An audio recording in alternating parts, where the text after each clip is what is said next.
What is going on, everybody? Welcome back to a new video. This is the second video in a three-part series I'm bringing to you that is breaking down the gear that I'm going to be taking with me on my Appalachian Trail through hike. If you guys didn't catch the first video, be sure to check it out. It will be linked below along with all gear that I talk about in this video. So in the last video, we broke down the big three, which is our pack, our shelter, and our sleep setup. Today, we're going to be breaking down the clothing. First and foremost, I want to say that this beanie that I've been wearing in these videos is not actually coming with me on the trail. This is a beanie I got my senior year of high school, and I like the logo, so I wear it quite often.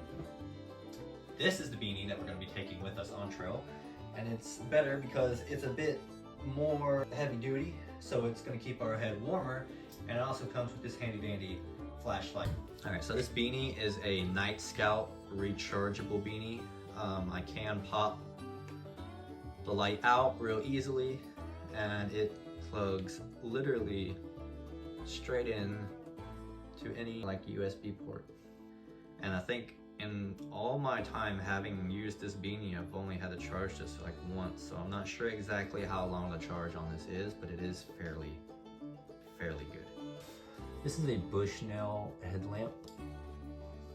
It's got this neat little I don't even know what to call it, but basically I just put it on and I just tighten it like this, and then it just stays. But it is pretty bright, and it comes with a black light and a red light and low beams. You know, it's got a bunch of settings. It is gonna come in handy at night for sure.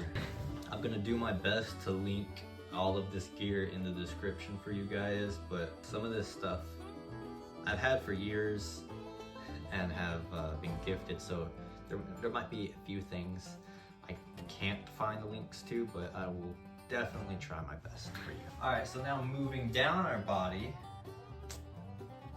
we have our base layer.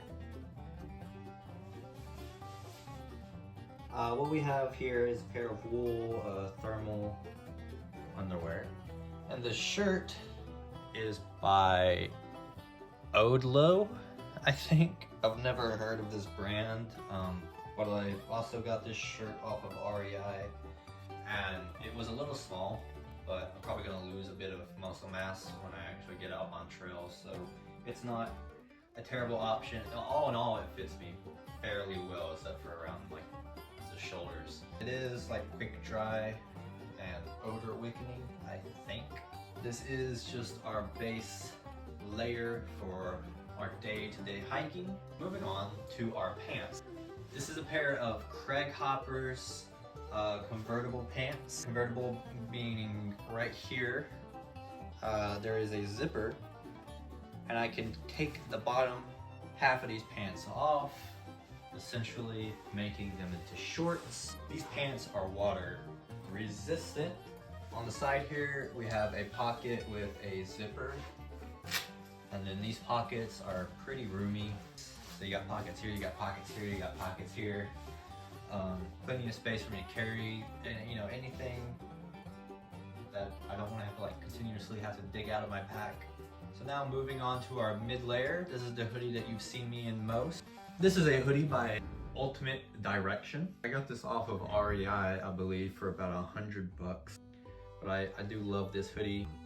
This is almost a sort of mesh material around the armpits, so it's super breathable. It is fleece lined, so it's a fairly light but warm hoodie, and it is actually one of my favorite pieces of clothing I've ever owned. It says Ultimate Direction across the sleeve, which I love.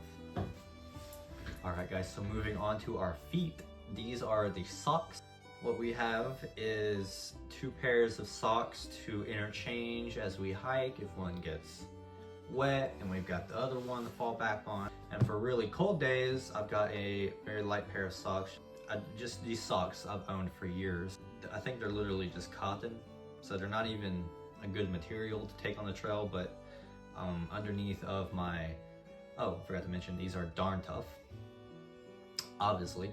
3 total pairs of Darn Tough and then 2 pairs of just these basic ass cotton socks, because really these are just to add a little bit of extra layer, a little bit extra warmth, because my feet are terribly prone to getting cold. These are for hiking, and then these are for camp. Or wait, it doesn't really matter. I personally bought these in different colors so that black and green goes great with these pair of shoes that I have that I'm about to show you, and black is just, you know, black, so it looks great. And then this blue pair is for camp. Cotton socks for camp, cotton socks for hiking. I have 2 pairs of shoes. These are what the hell? This is them. I don't know what to tell you, because I don't know what that says. OOFCFHC2 000. Looks like there's more printed on there that's covered up by the shoe. That's the only identifying marker on the shoe, so I don't even know what brand these are. They're made out of this mesh material. They're not water resistant at all. They're just like super lightweight trail running shoes. These are what I'm probably going to be using when I'm fording rivers or just walking on an average day. This is a pair of Ortholite shoes by Salomon. Apparently they are also ultralight. If you watched the first video about the big 3, we went over the fact that none of this gear is specifically intended to be ultralight, but there are a few pieces that happen to be. These shoes are water resistant, so as long as I don't submerge my foot in the water, as long as I have these on, my feet will remain dry. So when it's raining, these shoes with our rain jacket, I know a lot of hikers say it's impossible to stay completely dry. I'll be damned if we don't try our bestest, and these are going to help greatly with that. Another thing that'll help greatly with that, this is our rain shell. So we'll wear this when it's raining, or if we really desperately need some extra layers on. It's by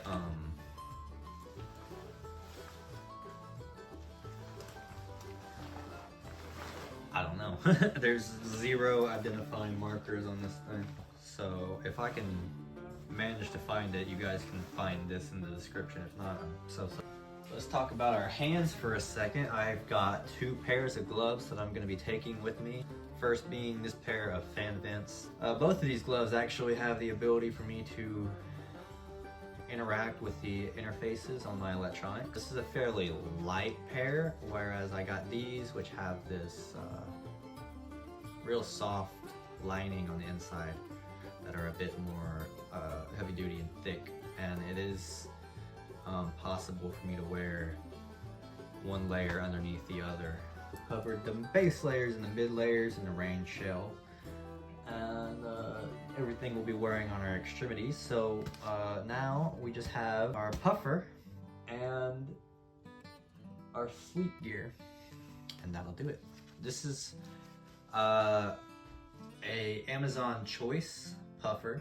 I actually vividly remember that. I don't even have to check. You'll probably be able to find this in the description. If not, just look up puffer jackets on Amazon and it'll probably be the first one that popped up, because that's probably literally what I did when I purchased this thing. I haven't felt the need to replace it for anything else yet though, just because when I have gone out and tested it, it does keep me warm. If you haven't yet, be sure to check out my snowstorm shakedown video. In that, I went out into a wind chill in the negatives, which I am fairly unfamiliar with here in West Tennessee, and this did an amazing job of helping keep me warm. It's fairly light. This is probably not even a pound actually.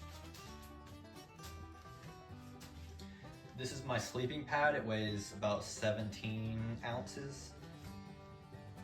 And honestly, it feels heavier than the puffer. All right guys, so moving on to our sleep setup. And this is gonna be a bunch of stuff that I have rolled up into my sleeping bag at night, so that when I unroll that sleeping bag, I can, you know, change into something that can still keep me warm, but isn't, you know, drenched in the day's sweat or rain or snow. What we have is just another pair of wool underwear. This is my original base layer. I've had this for a fairly long time. It's a bit worn out, so I think it makes for great pajamas. I bought it with this base layer shirt as well. Also don't know what brand they are, but they're made of wool. That's all that really matters. This pair of plaid pajama pants. I love the material these are made of. I got these at Walmart. Pair of George pants. So nothing special. Not even really great for having out in the wild, but I just personally like these pajama pants and I need an extra layer to wear when I'm asleep that isn't gross. So this does the trick. But yeah, that is our sleep setup. I also forgot to mention that I do have this gaiter. This is just a very like basic gaiter, just to wear around my neck and face. All right guys, so I think that just about does the recap. We went over our extremities, everything we're gonna be wearing on our head, hands, and feet. We've gone over our base layer, our sleep layer, mid layer, puffer, rain shell. Yeah, I think that does it. If you guys are interested in getting some of this clothing for yourself, like I said earlier, you can find the description to everything, or everything that I could find myself after owning some of this stuff for years, in the description below. Quick reminder, go check out the Big 3 video if you guys haven't already, and to stay tuned because I'm going to be working on another video that will cover our odds and ends, which includes our electronics, our trekking poles, and any other bits and bobs that we have to take with us. If you guys enjoyed this video and watched to the end, be sure to show your support by liking the video. It really means a lot. Every time I see that like number go up, it definitely motivates me to keep pumping out this content for you guys. I mean, I'm going to regardless, but it definitely makes me feel a little bit better about it, you know, if I know that it's being well received. If you guys have any questions about any of the gear I showed you in this video, be sure to leave your questions in the comments. I will respond to your comments individually, or if a lot of people are asking the same thing, I can make a whole video addressing your concerns. So with all that being said, remember, subscribe to join the journey, and thanks for watching.